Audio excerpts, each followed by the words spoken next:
नमस्कार, मैं हूं सोनम विश्वकर्मा और आप देख रहे हैं आर न्यूज।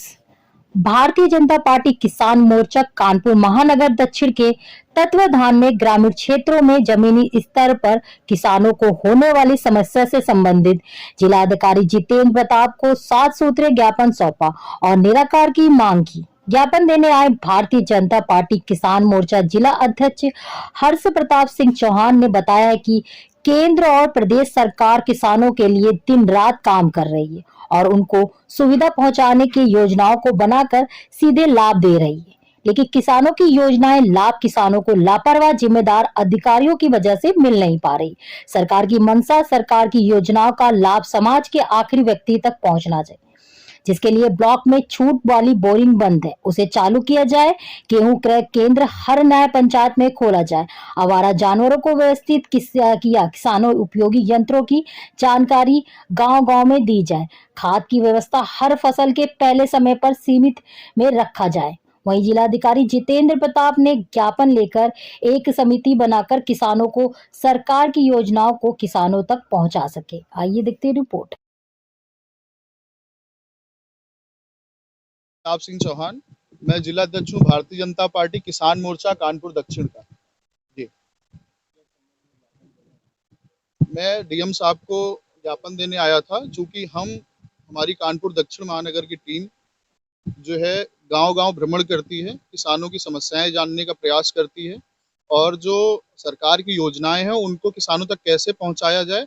और जब हम लोग किसानों के बीच में बैठते हैं, पंचायत करते हैं, तो उनसे समस्याएं उनकी जानने का भी प्रयास करते हैं। उस पे 10-12 कुछ मुख्य समस्याएं निकल के आती हैं, जिनमें हम लोग छांटते हैं कि कौन सी समस्याएं अभी तुरंत क्रियान्वयन के लिए आवश्यक हैं। तो उस पे हमने 5-7 पॉइंट बनाए हैं।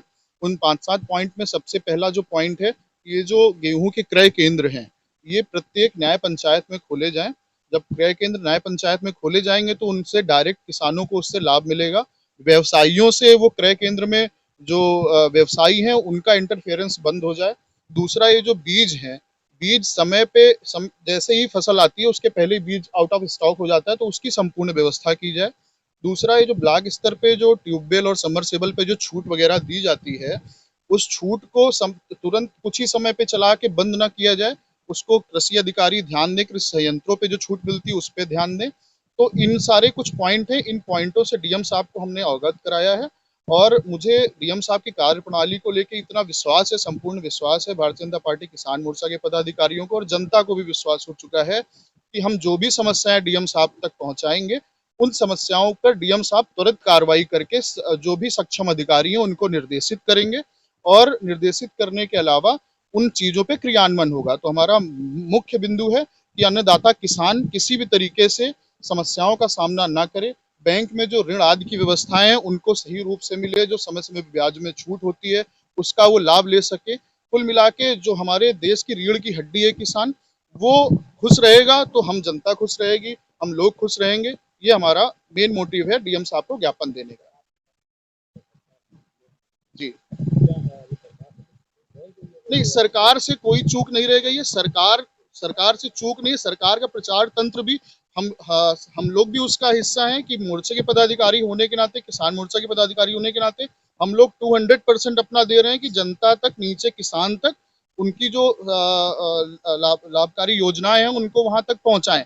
लेकिन 100% में 1-8% में समस्या ये आती है कि जो पिछड़े, जो डिजिटलाइज नहीं है किसान, तो हम लोग तो जो डिजिटलाइज्ड हैं उनके पास तो फोन है, वो सारी चीजें देख लेते हैं। जो डिजिटलाइज्ड नहीं है, तो उनमें जब हम लोग गौर कराएंगे अधिकारियों को कि सर यहाँ पे ये हो सकता है कि यहाँ पे प्रचार वाहन लगे, तो गांव के जो बूढ़े बुजुर्ग किसान हैं, जो पुराने हैं, वो कैसे वहाँ पे भाई प्रचार वाहन लगा, प्रचार वाहन में सारी योजनाएं हैं, तो उन योजनाओं के माध्यम से तब किसान विकास भवन पहुंचेगा। तो ऑल इन ऑल 2-3% जो कमियां रह जा रही हैं वो सरकार की कमियां नहीं है। प्रचार तंत्र में समस्या ये कि प्रचार तंत्र जैसे हर गांव में डेट निर्धारित कर दे कि यहाँ पे इस दिन गाड़ी खड़ी होगी, उस दिन गाड़ी अगर खड़ी हो गई तो गांव के लोगों डुग्गी पिटा दी जाती है। गांव स्तर पे गांव के लोग वहां पे आके अपनी जो लाभकारी योजनाएं उनको पढ़ेंगे और आगे उनको लेने का प्रयास करेंगे। डीएम साहब से आश्वासन मिला है कि इस पे जल्द ही जो सक्षम अधिकारी हैं उनसे बात करके और कुछ 2-3 लोगों की कमेटी बना के कि गांव स्तर पे एक अच्छी सी मीटिंग करके, उस मीटिंग में हम लोग भी रहेंगे और एक मीटिंग करके कि किस तरीके से उनको चीज़ों को सही किया जाए, उस पे गौर करेंगे और आवश्यक कार्रवाई भी करेंगे। Oxford model senior secondary school Maharajpur में एडमिशन ओपन हो चुके हैं। अपने बच्चों का सुनहरा भविष्य बनाने के लिए Oxford model senior secondary school में संपर्क करें और अपने बच्चों का सुनहरा भविष्य बनाएं।